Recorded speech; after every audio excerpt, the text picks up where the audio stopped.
Magkano ba ang pwedeng kitain ng isang part-time Lalamove rider na magsisimula magbiyahe matapos ang 8 to 5 na trabaho? 1 hanggang 3 oras ang inilalaan ko sa side hustle na to. May araw na panalo, merong sakto at syempre meron ding talo. Pero kahit talo, ang mahalaga hindi zero, kaya tara, biyahe tayo. Unang booking malapit sa opisina, kaya lang medyo gabi na sa kadahilan ng napa-extend ng bahagya. Kabuyaw to kabuyaw at pagkain ang aking dala. Jollibee po to mismo? Yes po, sa Jollibee mismo. Kaya kailangan ko agad itong ma-deliver dahil yun ang golden rule ko. Regular o priority booking, rekta sa akin to, pero depende na lang kung may mga gantong senaryo. Doon sa pick-up kanina, eto may nakuha ulit tayong booking.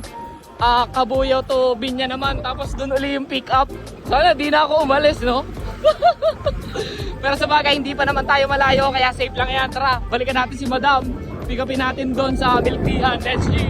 Napakaswerte naman ng biyahe natin. Dalawa agad, makakauwi na tayo sa Santa Rosa. Yeah! Let's G! Another one. Tao po.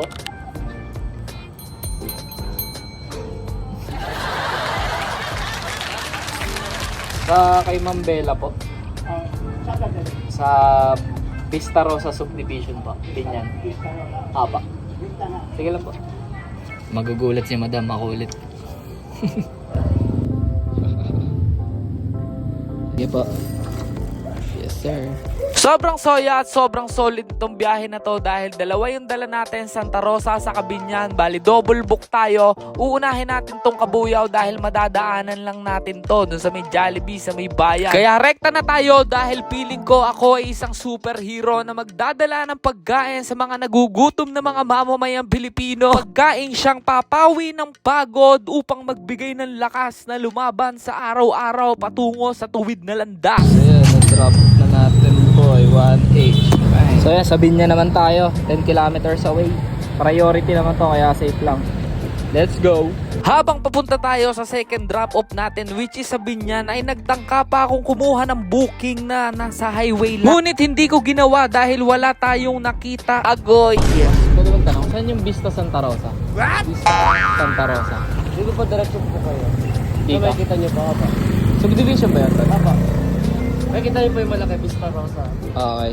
Ay po, malapit na po kayo.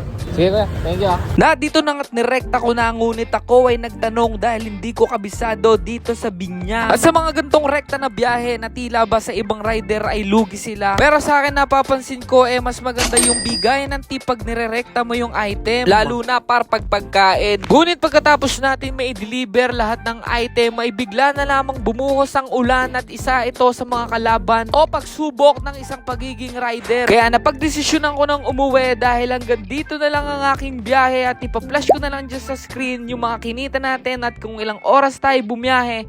At kung gusto nyo rin bumiyahe, huwag ka na magkatubili at simulan mo na yan. Hanggang dito na lang ako. Maraming salamat sa tumapos ng video. I'm out. Whew.